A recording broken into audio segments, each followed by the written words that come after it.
The Lankan Premier League is supposed to be happening on the 5th to the 23rd of December, and I can tell you one thing for a fact is that whole of Sri Lanka is super excited for it.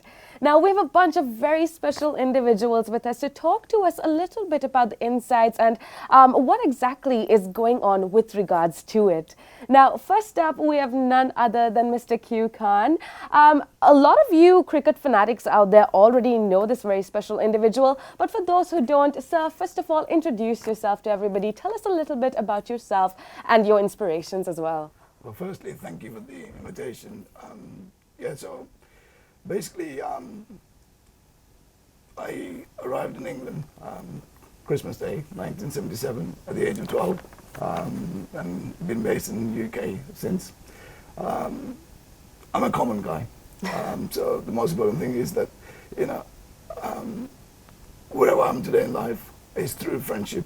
I met some really, really great people who actually have encouraged me to get to where I am. And the aim of this franchise and the Dambulla franchise is again through friendship. And my vision is to be able to develop young cricketers in Sri Lanka, give them an opportunity to participate in a sport which sometimes they might not necessarily have.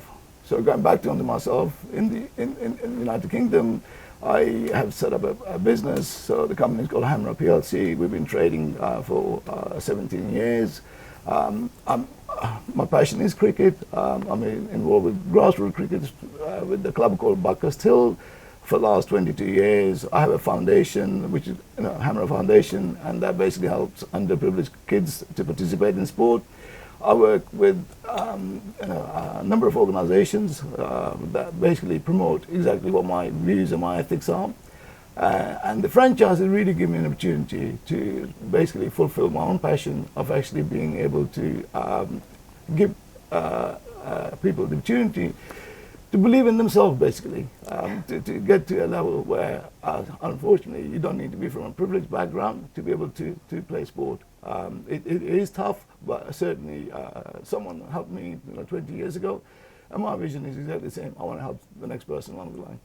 I genuinely can't think of a better motivation than that, sir. Moving on, you called yourself a common guy. I genuinely would like to, disagree a little bit because you are one of the most renowned entrepreneurs in Sri Lanka and also in the UK as well. Why exactly did you decide to invest in Sri Lankan Premier League? What was your motivation behind it? Was there a specific reason, or is it just because you were invested, or rather, you wanted to develop cricket in Sri Lanka? I think, as I said earlier, so what I meant by a common man is that basically I'm no different than you and I. Okay, so my vision here is not, I'm not investing into the franchise because of financial gains.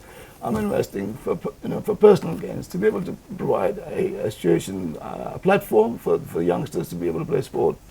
So what made me buy Dambulla Giants? Well, I was given an opportunity last year to come and see season 1.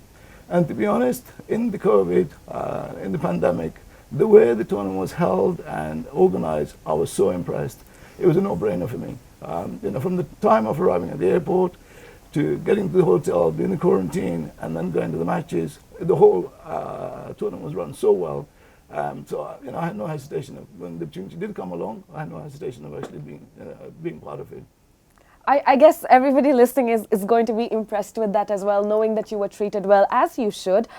Moving on, sir, one of my questions to you is with regards to, how exactly has your experience been in Sri Lanka thus far, specifically with the Sri Lankan Cricket Board?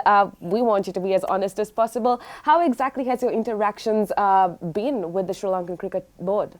I think, look, let's be honest, obviously the tournament was originally set to start sort of July, but due to pandemic and various other commitments, so whether it was the cricket board or the other, the T20 World Cup, obviously the tournament has been put back to 5th of December, till 23rd of December. For the country, for the cricket fans, I mean, this is the best thing that happened. I mean, people have been waiting a long time. We've been going through this pandemic for the last couple of years to have a sport which is obviously a national sport of Sri Lanka, and to be able to get this tournament on. Hats off to Sri Lankan Cricket Board, for them to actually get it going. Absolutely, I agree with you, sir. One last question to you. Now, we were talking about how Dambulla Giants, or rather Vikings last year, they came up to the semi-finals. What other strategies this year do you plan on implementing, or what other strategies have you implemented to make sure that, they could go as far as possible in the tournament itself? Look, obviously the draft took place a couple of weeks ago, so we have an excellent team manager who coordinated exactly what sort of balance of team we were looking for. We believe we have a strong team. We have a balanced team. Obviously, we have a couple of setbacks where the players weren't available, but we are very optimistic of actually being able to deliver. If nothing, same as what we did last year. The aim is not to win the tournament. Obviously, everyone wants to win the tournament. The aim is to win the hearts of the people, and that's what we're here for. I absolutely love that, sir. Thank you so much for being with us today. You've shared with us some insightful thoughts. Thank you so much for being with us, and thank you so much for joining us as well. Thank you.